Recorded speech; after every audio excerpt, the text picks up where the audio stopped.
This video will give you undeniable proof that you are being heavily influenced by multiple neuromarketing campaigns backed by millions of dollars and decades of research on how to get more of Ronald McDonald's meat into your mouth. If all that sounds confusing, stick around. From top secret brain research on mothers targeting children to hacking the subconscious of consumers by means of smell, this deep dive will uncover shocking tactics used by the world's most profitable fast food companies. This video is in drive-through format, so let's go through the schemes and ploys fast food companies use quick, easy, and with feelings of guilt. Hey, everybody say hi, Ronald! Hello, everybody. Raise your hand if you're ready to have some fun. Good, hands down. A recently uncovered confidential document from McDonald's shows that 95% of families that visit McDonald's do so as a result of their kids. It is a well-known fact that the eating habits made as a kid often follow into adulthood. McDonald's dumps a large portion of its budget to ensure that kids want to come in and play, eat, and have a good experience. Ronald McDonald and his entourage of thugs are allowed into schools, in kids' cartoons, but most of all, into the pockets of the parents of the screaming kids that just want a toy of their favorite China-sourced chunk of plastic Disney character. Ever wonder why many fast food chains share the same colors? Colors are a powerful tool that can trigger emotions and reactions from your body without you even realizing what's happening. It is no coincidence that red and yellow are often used over and over again by fast food businesses looking to get you inside.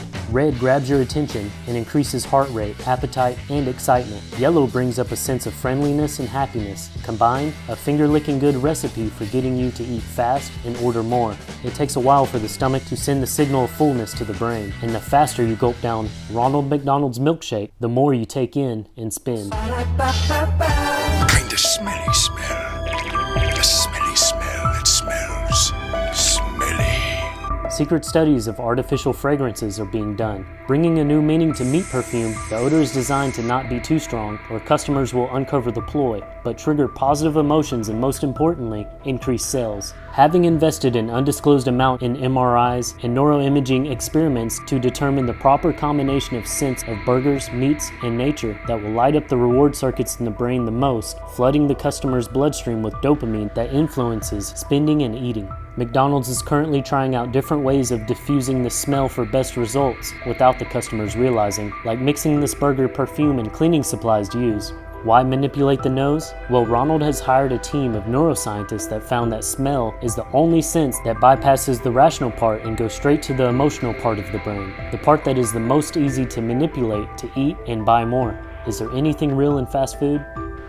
If assaulting your olfactory glands wasn't bad enough, fast food companies are no stranger to playing on basic human survival instincts. FOMO, or the fear of missing out, is a survival mechanism that has roots throughout human history to prevent missing out on resources and social connections. Although we have come a long way since then, the brain that used to have to contend with things like famine has not much at all. Limited time McRib sandwiches, promotions, heck, even the Rick and Morty Szechuan sauce fiasco was all just Ronald McDonald dipping his tenders in the lucrative sauce of human fears.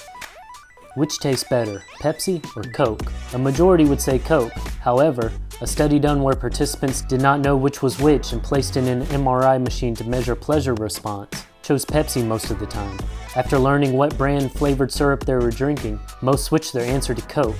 The MRI's images also changed, with pleasure centers of the brain lighting up, and all it took was knowing they were drinking Coca-Cola. The power of branding over time actually changes how the brain responds to information. Fast food companies know this, which is why they spend so much time marketing towards kids. Remember the meat perfume? This is one of the reasons why the franchise janitors are spiking the mop bucket, as what's known as the brand perception index goes up 7% when this odor is added to cleaning supplies. Yes, meat perfume studies are very detailed.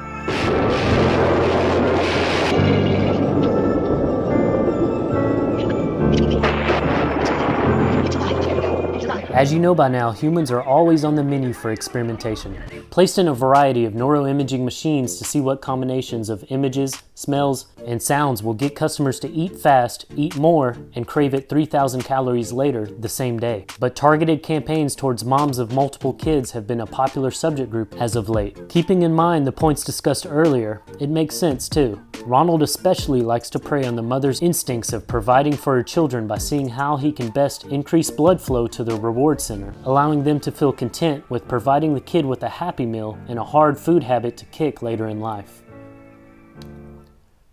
Don Thompson is McDonald's CEO. The only pressure that as a McDonald's we feel is the pressure to continue to evolve with customers and their changing needs and their eating habits. Any business that's not doing that won't be a business. I'm not sure McDonald's is sort of the poster child for great nutrition, so what was the thought process behind choosing to partner with McDonald's? Welcome to McDonald's. May I take your order, please? Perception of health is Burger King when it comes to maximizing potential profit from those looking for healthier alternatives.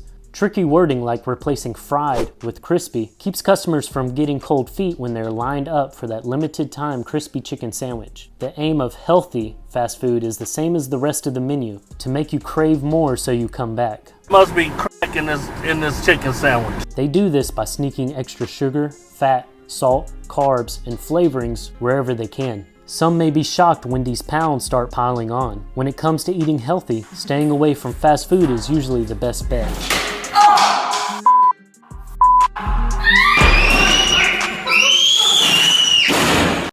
Before getting to the last bit, I'd like to comment a little on McDonald's tax charity. Specifically, the creation of the Ronald McDonald House Charities in the 1970s. When you bring your child in to buy a Happy Meal, proceeds from that Happy Meal will be put towards housing for families of children receiving medical treatment. However, the good done is not a selfless sacrifice, as PR wants you to believe. When it started, the Happy Meal used the word proceeds when referring to the money that would be sent to this charity. But a little digging would find that proceeds actually means a single penny per Happy Meal.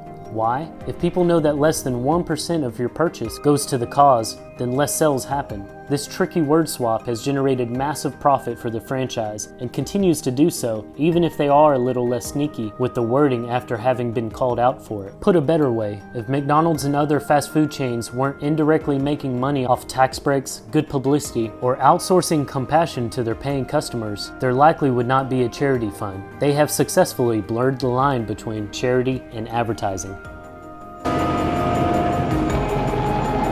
Long live the king.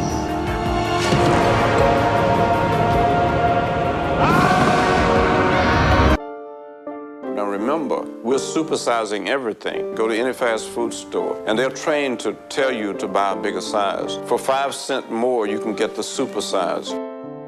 McDonald's and other fast food restaurants have created their own language and changed the meaning of basic words like large. Using McEnglish, Ronald McDonald can sell bigger sizes of things such as watered-down soda, which is the highest profit margin item on the menu. Making the prices smaller and even eliminating the dollar sign completely brings focus on what Ronald wants you to look at, which are his big, warm buns, instead of how many dollars you'll throw his way.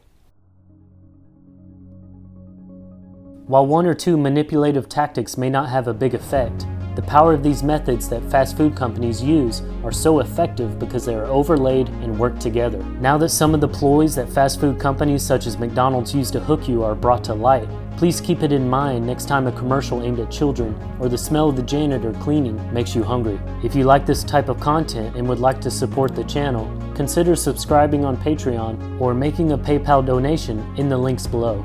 Follow the channel to stay up to date on topics about health, life, and mindset.